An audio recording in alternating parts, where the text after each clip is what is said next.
Good morning, सुप्रभात, cam छो, सलाम। उम्मीद है आप सब लोग बेहतर होंगे, अपना ध्यान रख रहे होंगे। कल मैं मॉर्निंग मोटिवेशन में नहीं आ पाया क्योंकि कुछ मेडिकल इमरजेंसी के चलते लेट नाइट मुझे जगना पड़ा था। मतलब रात को 2 बजे भी एक को अटेंड करना पड़ा हमारी सोसाइटी में। तो एक्चुअली वो अभी क्या है, फिलहाल 1-to-1 जाना जो है बहुत ही कम कर रखा है ताकि जो है मतलब इन्फेक्शन से बच सके। लेकिन तब भी कभी होता है कुछ इस तरह का कार्डियक इवेंट या कुछ ऐसा होता है तो वहां पर फिर आपको एज ए डॉक्टर आपको जाना पड़ता है, ठीक है।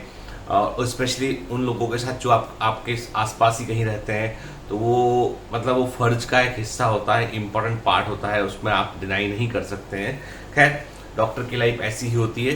तो देखो, अभी आप में से कई सारे लोगों ने एक चीज भी बोली है कि सर ये जो है म्यूकर माइकोसिस के बारे में बहुत सुन रहे हैं हम, जो काली फंगस है जो ब्रेन में लग रही है उसके बाद कोविड के बाद में। तो मैं क्लियर कर दूं, जो म्यूकर माइकोसिस या काली फंगस है उसका कारण जो है वो है बॉडी की इम्यूनिटी का एकदम डाउन हो जाना। और ये कब होता है? जब कोई पेशेंट डायबिटिक होता है और उसको हेवी कॉर्टिकोस्टेरॉइड पर रखा जाता है लंबे समय के लिए, तो वैसे में कई बार अपॉर्चुनिस्टिक इन्फेक्शन ये लग जाता है, ठीक है। और इसीलिए जो हॉस्पिटल्स होते हैं जब किसी व्यक्ति को लंबे समय कॉर्टिकोस्टेरॉइड रखते हैं तो उनको एंटी फंगल मेडिकेशन भी देनी पड़ती है उन लोगों को, ताकि फंगस का इन्फेक्शन बॉडी में ना आ जाए। तो ये बेसिकली इम्यूनो कॉम्प्रोमाइज पेशेंट्स को होता है। तो नॉर्मल पेशेंट, आम किसी को कोविड हुआ है तो उससे डरने की जरूरत नहीं है, आपको नहीं होगा वो, क्योंकि यदि आपको ओरल कॉर्टिकोस्टेरॉइड लिया आपने, 3-4 दिन 5 दिन का कोर्स लिया है आपने, तो उससे कुछ नहीं होगा। लेकिन यदि जो है वो इंजेक्टेबल कॉर्टिकोस्टेरॉइड चल रहे हैं, लंबे समय तक पेशेंट आईसीयू में एडमिट रहा है, तो वहां पर कई बार जो है वो संभावनाएं होती है। ऐसा नहीं कि सबको होगा, ऐसा भी नहीं होता, इसलिए डरिए मत इस बात को लेकर। हाँ, विजिलेंट रहना है। कोई यदि घर का व्यक्ति कहीं एडमिट हुआ था, लंबे समय आईसीयू में रहा है, तो हमको विजिलेंट रहना है। इस तरह कोई सिम्टम तो नहीं है, क्योंकि early treatment is the key of success, ठीक है ना। चलिए, तो आज हम बात करेंगे एक ब्रायन ट्रेसी की बुक है गोल्स, ठीक है। बहुत अच्छी बुक है, मतलब मैंने इस बुक को पढ़ा अभी हाल ही में, तो मुझे अच्छी लगी बुक ये। काफी अच्छे इन्होंने इसमें जो है काफी एग्जांपल्स भी ले रखे हैं इस बुक के अंदर। तो ब्रायन ट्रेसी की बुक में जो है पेज नंबर 232 पर इन्होंने एक बड़ा अच्छा पैराग्राफ लिखा हुआ है। लगन, मतलब लगन की बात करें, लगन सफलता की निशानी है। मतलब जो आप काम लग कर करते हैं, एक पीछे पड़ के करते हैं। अजय इच्छा शक्ति और अटल लगन सफल व्यवसायी और उद्योगों की पहचान होती है। अब सुनिएगा, एक किस्सा दिया है उन्होंने इसमें। 1895 में अमेरिका भयंकर मंदी की चपेट में था। मंदी समझते हैं, इकोनॉमिक डिप्रेशन था वहां पे, जो है मतलब बिजनेस जो है ऑलमोस्ट काफी कम हो चुका था वहां पर। मिडवेस्ट में रहने वाले एक व्यक्ति ने इस मंदी में अपना होटल गवा दिया, मतलब होटल बिक गया उनका। फिर उसने दूसरों को प्रेरित करने के लिए एक पुस्तक लिखने का फैसला किया, एक मोटिवेशनल बुक लिखता हूं मैं, ताकि वे देश के सामने मौजूद मुश्किलों के बावजूद जुटे रहें और कोशिश करते रहें। उस व्यक्ति का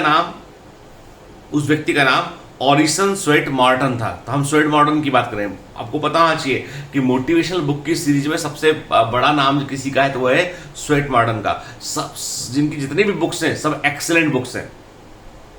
उन्होंने एक अस्तबल के ऊपर एक कमरा किराए पर लिया। अस्तबल समझते हैं आप, घोड़े पालने वाली जगह, वहां पर उसके ऊपर एक कमरा किराए पर लिया और साल भर तक दिन रात एक पुस्तक पर काम करते रहे। सोचिए, पूरा 1 साल एक बुक पर काम करते रहे, जिसे उन्होंने पुशिंग टू दी फ्रंट नाम दिया। इस बुक का नाम था पुशिंग टू दी फ्रंट। एक रात उन्होंने आखिरकार अपनी पुस्तक का आखिरी पन्ना पूरा कर लिया, लास्ट पेज तक पहुंच के पूरा कर लिया उन्होंने। वे थके हुए थे और भूखे थे, इसलिए डिनर करने के लिए थोड़ी दूर बने एक छोटे कैफे में चले गए। वे 1 घंटे तक बाहर रहे। इस दौरान उस अस्तबल में आग लग गई। जब वे लौटकर आए तब 800 से ज्यादा पन्नों की जो बुक लिखी थी उसमें 800 हैंड रिटन पेजेस थे, जिसको बाद में प्रिंट होते। वो 800 से ज्यादा पन्नों की उनकी पूरी पांडुलिपि, मतलब ओरिजिनल कॉपी, स्वाहा हो चुकी थी, जल गई थी। बहरहाल पूरे आंतरिक मनोबल को बटोरकर अब उनके सामने प्रश्न आ गया, भाई 800 पेज लिखे उन्होंने, पूरे साल भर मेहनत करके लिखे, सोच कर लिखे, सब जल गए ओरिजिनल। वो पहले के जमाने में ऐसा होता था कि स्कैन कर लो, फोटोकॉपी कर लो, ठीक है। बहरहाल पूरे आंतरिक मनोबल को बटोरकर वे दोबारा बैठे और 1 साल की मेहनत करके उस पुस्तक को दोबारा लिखा। सोचिए, पहले 1 साल कर चुके थे, फिर 1 साल फिर मेहनत किया। जब पुस्तक पूरी हुई तो वे उसे लेकर कई प्रकाशकों के पास गए। बहरहाल किसी भी पब्लिशर ने उस वक्त प्रेरक पुस्तक छापने में दिलचस्पी नहीं ली, क्योंकि देश मंदी और बेरोजगारी की चपेट में था। फिर वे शिकागो रहने चले गए और नौकरी करने लगे। एक दिन उन्होंने एक दोस्त के सामने अपनी पांडुलिपि का जिक्र किया कि मेरे पास एक बुक है जो मैंने लिखा है, छपा नहीं लेकिन वह दोस्त एक प्रकाशक को, पब्लिशर को पहचानता था और उसने इसे प्रकाशित करवाने की कोशिश की। पुशिंग टू दी फ्रंट प्रकाशित हुई, फाइनली पब्लिश हुई और देश की नंबर 1 बेस्ट सेलर बन गई। देश की नंबर 1 बेस्ट सेलर बन गई। पुशिंग टू दी फ्रंट के बारे में अमेरिका के अग्रणी बिजनेस पीपल और राजनेताओं का मानना है कि यही पुस्तक अमेरिका को 20वीं सदी में लेकर आई। इसने देश भर के निर्णय लेने वालों के दिमाग पर जबरदस्त असर डाला और यह व्यक्तिगत विकास के क्षेत्र में महानतम क्लासिक बन गई।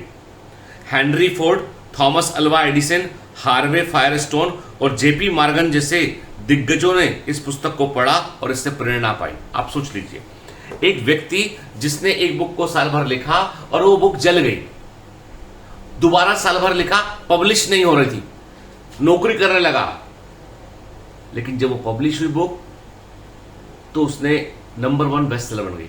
तो ऐसे ही बेटा कि ऊर्जा का एनर्जी, मैं हमेशा कहता हूं जिंदगी में थर्मोडायनामिक्स के जो नियम होते हैं ना, वो कभी बरत नहीं जाते। जो ऊर्जा आप लगाते हैं ईमानदारी के साथ, डेडिकेशन के साथ, पूरी लगन के साथ, वो आपको परिणाम जरूर देती है। आज स्वेट मार्टन दुनिया के महानतम लेखकों में एक है जिन्होंने बहुत अच्छी मोटिवेशनल बुक्स की सीरीज लिखी हुई है। तो कभी हार नहीं मानना है, जो मन में है वो कर गुजरना है। जो जिस चीज को हम करना चाहते हैं उसमें पूरी लगन से कीजिए, उस चीज को आप सफलता जरूर मिलेगी। Have a great day, all the best.